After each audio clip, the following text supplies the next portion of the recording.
Hi there, Miss B here, also known as School as a Cucumber over on Instagram. Just a quick video today. I've done a couple of other videos on phonics before, and it's one of the most requested things from parents that can cause a bit of confusion or uncertainty.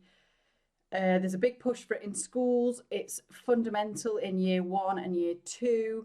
So I just thought I'd touch on a couple of ideas today of things you could be doing at home to support your little ones with their phonics. So I'm going to be using a resource today. There is a wealth of resources on the internet nowadays for phonics. Mine is from Mrs. Mactivity. She's got her own website and Instagram page with some amazing resources for maths, phonics, reading, writing, puzzles, games, all sorts. But today I'm going to be using one of her sound mats. Now, sound mats is something we use in school. We have them in classrooms for the children. And you may have seen some might have come home with your children before. They're a great tool for supporting phonics for reading and writing. So I'm going to give you a few ideas of how to use one at home. And this one is, as I say, Mrs. Mactivity's.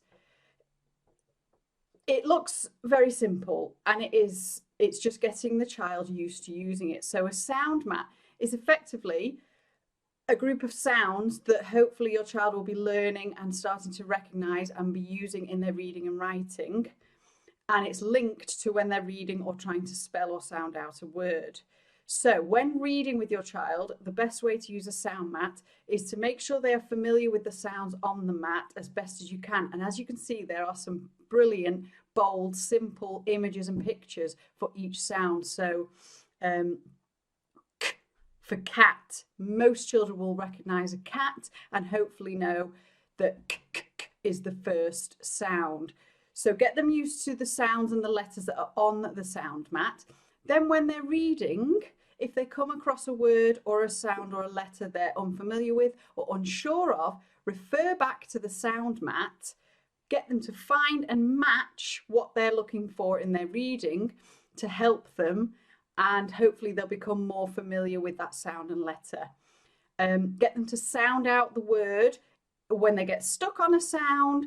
For example, if they were reading crab, they might get the k, a, and then get a bit confused with the b. So they could find here, b for bird, b, looks the same as the b at the end of crab. So then they'll be able to start matching and using it to help them with their reading. A quick game you can play when you're reading using a sound mat is give them a sound with your voice. T, t, t. Can you point to a t on the page? Or how many t can you see on the page? Or which word on the page has the t sound and t letter in it? Now, for writing, as I said, sound mats can help with spelling and writing as well as during reading. So with writing, if they're trying to write a word and they get to a letter and they can't remember or they're a bit confused, but they know how it sounds. So again, let's stay with crab.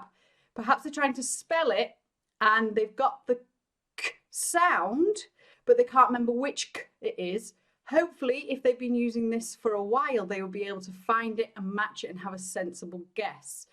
If they're unsure or unfamiliar, they need to keep coming back to this and trying to match and get used to what usually works and what usually goes in a word. Some games you can play with sound mats as well. Fastest to find. Just have the mat out. Literally, you could use it as you did a table mat. Can you point to the for nose, or even trickier, just the sound? Bosh. First to point gets the point. Sound mat bingo, if you've got 2 of them, or if you've got lots of little ones at home, or the whole family can have one each. Somebody shouts out sound, you can put your 2p over, whoever covers a line first. Or point to a sound, don't even tell them what it is. How many words in the room? Can you tell me how many things are there in this room that have that sound? If they're struggling, the sound. How many have the sound? Find, point and shout.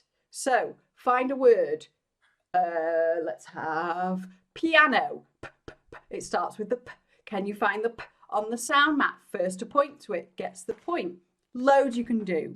So there's just a quick whistle-stop tour of sound mats. Check out Mrs.